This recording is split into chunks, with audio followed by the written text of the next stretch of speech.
ध्यान के साधक का सबसे पहले विवेक जागता है, फिर उसे भय नहीं रहता। ज्ञान प्राप्ति की ओर उसका यह पहला अनुभव उसे अंतःकरण की शांति की हल्की सी झलक दर्शाता है, जहाँ उसे आनंद की अनुभूति होती है।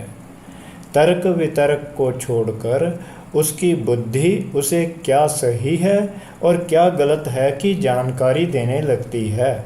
विचारों में परिपक्वता अपने आप दिखने लगती है। मन ठीक उसी तरह शांत भाव से रहता है जैसे कोई बहती हुई गहरी नदी का प्रवाह हो। जैसे जैसे ध्यान की गहराई बढ़ती जाती है, जागृति उतनी ही अधिक होती है, पर वहाँ उग्रता नहीं होती, शांति और आनंद होता है। वहाँ भय भी नहीं होता। वह सबकी मदद करना चाहता है। उसका मकसद केवल मानवता का कल्याण ही होता है। विधि के विधान के कारण वह एक प्रकार की सेवा समाज को अर्पित करता है, जिसमें कोई स्वार्थ नहीं होता। यही विज्ञान की स्थिति पैदा होती है। मानव मन उत्तम विधि से कार्य करने की क्षमता रखता है। यह जानकर वह यानी साधक आत्म साक्षात्कार करने की ओर तत्पर हो जाता है। यही परम आनंद की स्थिति होती है। पर मैं यहाँ यह कहना चाहूँगा कि ध्यान साधना के साधक के लिए यह स्थिति भटकाव की स्थिति हो सकती है। यहाँ साधक आसानी से भटक सकता है। जैसे सावन के अंधे को सब हरा ही हरा नज़र आता है, उसी प्रकार साधक को ज्ञानी होने का भ्रम हो सकता है। यदि यह पूर्ण ज्ञान की स्थिति नहीं होती, केवल ज्ञान का आभास होता है,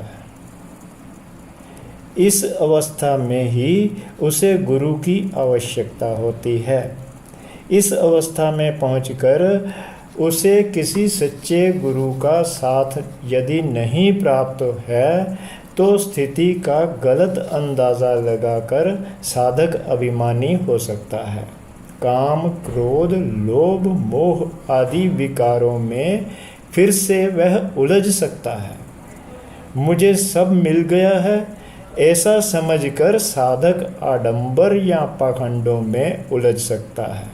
साधक अपने विवेक को गलत दिशा देकर यह मान सकता है कि उसमें कोई क्षमता आ गई है, या इस तरह कहें कि साधक को कोई सिद्धि प्राप्त हो गई है, जबकि ऐसा होता नहीं है। इस समय साधक में कई परिवर्तन आने शुरू हो जाते हैं। शारीरिक तौर पर वह अपने आप को हल्का तथा स्वस्थ महसूस करता है। उसका मन शांत रहने लगता है। वह यह समझने लगता है कि विचार तो जैसे थम गए हैं, पर समझ बढ़ जाती है। अंतःकरण के साफ होने या यूं कहें कि उसमें शुद्धता आ जाने पर ऐसा होता है। यह ज्ञान की वास्तविक स्थिति नहीं होती। इस भ्रम में न पड़ें कि ज्ञान प्राप्त हो गया है। इस दौरान गुरु साधक को भटकने से बचा सकता है। जैसे जैसे साधक में वैचारिक तथा व्यवहारिक बदलाव आने लगते हैं, गुरु को साधक की वास्तविक स्थिति का भान होने लगता है। तब यदि कहीं शिष्य उलझने लगता है या फिर गलत जाने लगता है, तो सच्चा गुरु उसे टोक देता है अथवा रोक देता है। इतना ही नहीं, उसका सही मार्गदर्शन भी करता है। हाँ, यह अवश्य है कि साधक का गुरु रूहानी अथवा आध्यात्मिक हो। आध्यात्मिक गुरु ना होने की स्थिति में साधक सच्चे संतों का सहारा ले सकता है। इस अवस्था में उसे शास्त्रों या धार्मिक तथा संतों महापुरुषों द्वारा रचित पुस्तकों को अवश्य पढ़ना चाहिए। उसे महापुरुषों संतों की संगत में भी जाना चाहिए।